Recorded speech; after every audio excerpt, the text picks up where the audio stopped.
Welcome back, Sports Tonight on Channels Television. So, if you love women's football, particularly in Nigeria, let's do this together. The Nigeria Women's Football League Board is headed by Aisha Falode, and they've been doing a pretty good job. Last season, we love what we saw in women's football in the league. No walkovers. We didn't get to complain much about officiating. Players' welfare improved, and so we were waiting for the start of the new season. By the way, the season got off on Saturday last week in Lafia. Nasarawa Amazons, defending champions, they took on FC Robo Queens of Lagos. It ended goalless. Well, we loved it how the league is here. We're waiting for Wednesday's fixtures, but the club owners, they have scores to settle with the board. Some of them want the caution fees to be reduced and some other debts to not totally forgotten, but slashed. And we're hearing talks of they don't agree with some of the rules. And then the board says, look, if you don't keep to the rules and regulations, in fact, the board says status quo remains.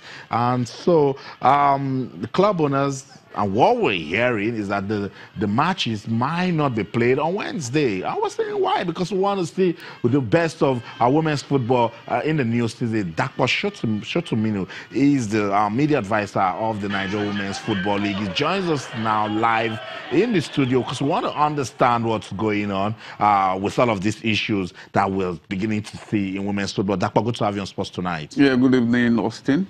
Nice to be here. Yeah, always a delight. Yeah. I struggle to put the words together because we don't hear of this with women's football, particularly if a league that has done as well as it did last season, we want it to sustain the momentum. Yeah. So, Dakpo, what's going on? What's this issue that we're hearing between the board and the club owners? Well, the club owners were trying to, push the Nigerian Women's Football League, headed by Aisha Falode, to close to the wall, and they had no option than to bounce back. Everything was going on very well. We were actually preparing for the league opener in Lafia until a letter came from the club owners, circulated by the secretary talking about Emmanuel Zira, and signed by the chairman, asking the clubs not to the clubs to boycott the league, the league, and that was very, very wrong.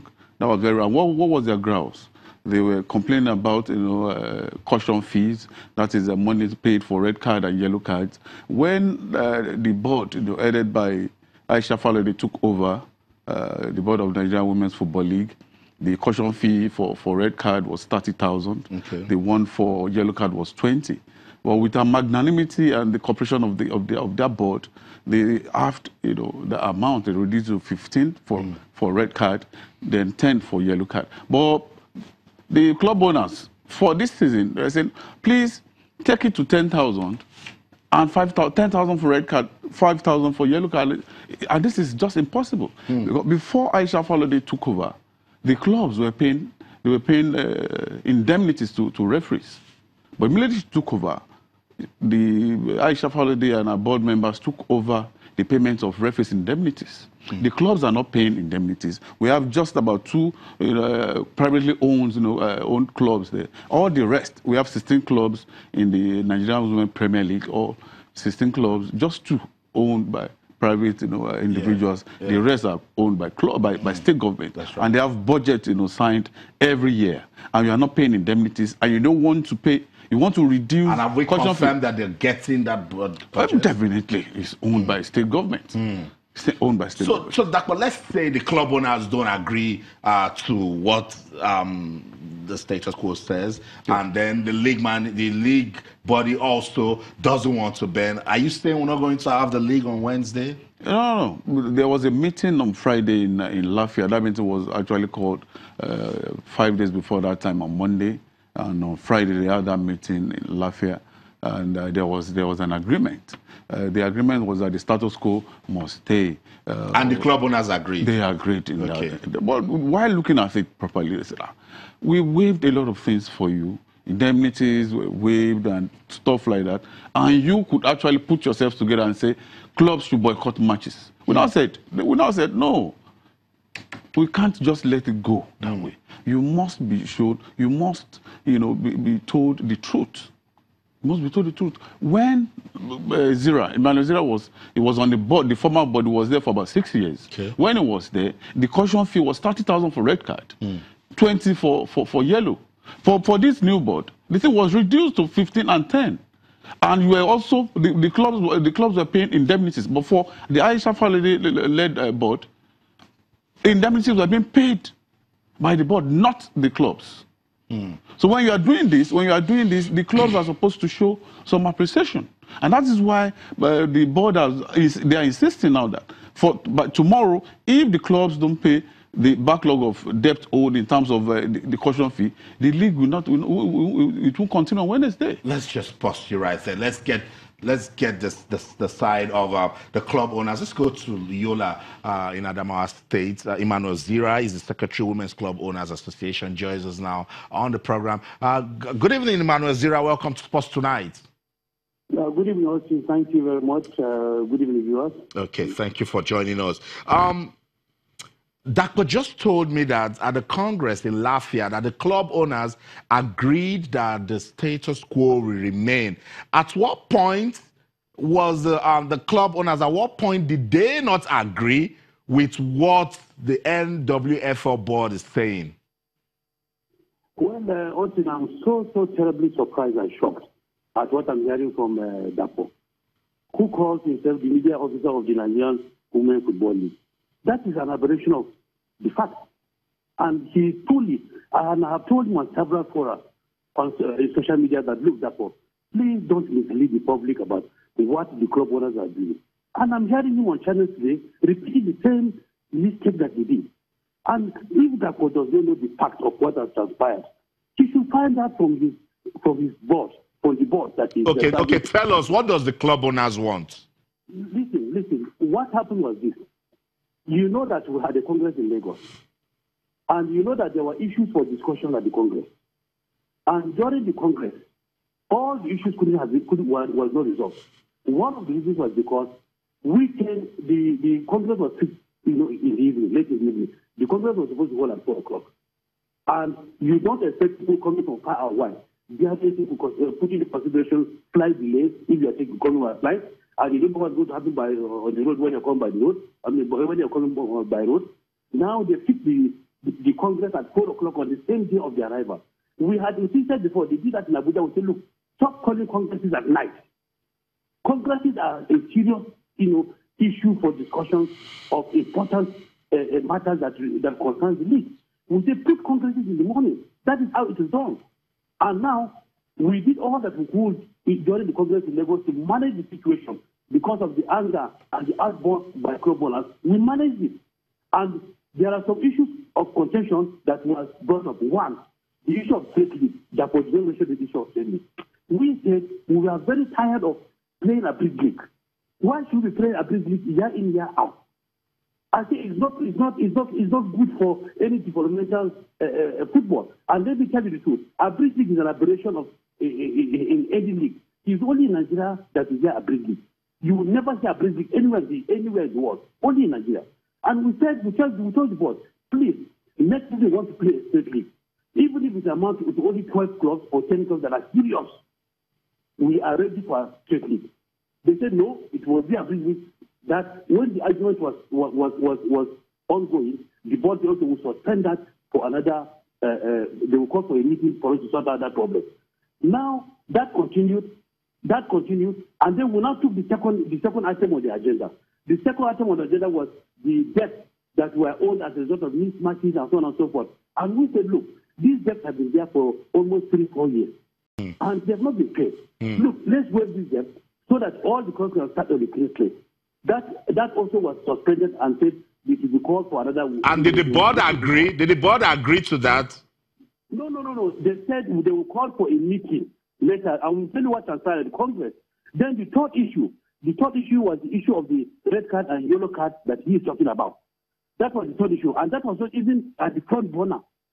So the issue of yellow card and red card, we say, look, clubs are suffering from the burden of having to fund their clubs and so on and so forth. And the league board is not coming up with sponsorship. And the reason why the league board was put in place in the first place in the NFF, because if you look at it, the league board was imposed on the club. They called us and said, look, let's do a trial period. Let's appoint these people and see. They will bring money within 6 months. Now, over 1 year goes to 2 years, not single couple are coming. And we said, look, the bottom of the club is becoming too much. Can you please reduce the yellow card and red card? They said, no, we will discuss it. So when they said they were going to discuss it on a later day, I'm sure that they wanted the Congress to end. So we ended the Congress. And then they said we will have the meeting before the league kicks off. That did not happen. I wrote a letter. The club owners now said, please remind them of the meeting. I wrote a letter almost on the last month. And I said, look, please, the league we are going to the month of the meeting. The month of the league. And you said that we're going to hold the league to resolve these concession issues. Could you please call the meeting so that we resolve it once and for all? We didn't hear anything. And it got into this month. And that was when we wrote a letter and said, look, this league will not start until we sort out all these problems. Because these problems are fundamental to the 2018 and 2019 season. Because we wanted it put in the rules book that, look, we are going to play either a state league or a business season. Now, when we did that, they now called for a meeting last year. We went last year. And it was a very robust, very, very good meeting. Very friendly meeting. Okay. An exciting meeting. Okay. I learned something even from the meeting that day. You know, all of us took away something from the meeting. Yes. And when we put up issues one after the other, we now said, fine, the issue of ability came up. And the concept was, okay, fine, we'll see that you want a state league, we'll play a state league. But instead of the 12 or 14 team format that you are suggesting, we will play 16 team format. We'll say, okay, we agree. Then the next okay, but that is subject to availability of sponsorship. And we feel that is their duty to look for sponsorship. And then we have to also find, leave it at that, subject to the availability of sponsorship, but we want an straight league. That was agreed. Mr. Emmanuel Zira, let me just step in. I now understand it. I have the background story now. It's clear. The board and the club owners, you guys need to reach an understanding, right? Now, the league is expected to commence on Wednesday. From the angle of the club owners, are you going to let us have the league start on Wednesday? Oh, yeah. No. Sure, we're certainly going to. I just released a statement. Listen, I just released a statement to the club owners today, and I said every club should go and pay his debt. And we don't want this league, once it starts on Wednesday, to be interrupted. And I released a statement. I said, look, and I sought my chairman's approval, I got the chairman's approval, and I even discussed with the chief executive officer, and I said, look, I'm releasing a statement, and this is a statement. Every club should go and pay its debt. And we gave that by the close of business tomorrow, any club that does not pay its debt, that club will be excluded from the league. And to buttress our point, what Japan is saying is wrong. It's not the Aisha Faladay board that started that waived off the payment of indemnity. It was our board that waived the payment of indemnity. Aisha Faladay came in and she made that indemnity was not being paid. We were paying indemnity. And that is the fact. Okay, I've gotten your point now. And we understand the side of the club owners. Thank you so much, Mr. Emmanuel Zira, for talking to us. Thank you. Okay, so that's it, Secretary, club owners. So now you understand what's going on. But Dakpo, they said they've talked to themselves. They've told clubs, go and pay your debt. So if that is done, then we should be fine. With what it said now, before the league kickoff on the league opener in Lafia, this same secretary of the club owners sent a letter around to the clubs not to play. Not to play, and that was what actually, caused all this the mix-up. Yeah. There was a meeting in Lafia, just as I told you, on Friday. He confirmed it. He confirmed that. He said everything went well. Yes, things went well, but at the same time, all the clubs who are owing, we have 6 different clubs now that are owing the caution, a lot of money, and they have not paid. And the board is now saying you must pay on Tuesday. I'm talking about April 10th. Yeah. Instead that you pay, or the league will be postponed on Wednesday. Okay, so we've heard from Mr. Emmanuel Zira, who is the secretary, and he said he has talked to, sent out a letter telling all the clubs to pay. So let's just hope that the right thing is done, and then we'll have the league on Wednesday. And again, I just want him to know that whatever thing I'm doing here, I'm just the voice of the Nigerian Women's Football League. So anything I've said is not my own opinion. Right. It's not my own opinion. So whatever we have actually put forward is there. And if you look at it properly, he also gave us something that is not correct now. The board led by Aisha Faladay started, the payment of indemnities for officials. Thank you so much, Dakpo, for coming around. We'll find more time to talk about this. Sports Tonight on Channels Television. Let's go on this break. When we come back, we'll get into the World Cup vibes. Don't go anywhere. Stay.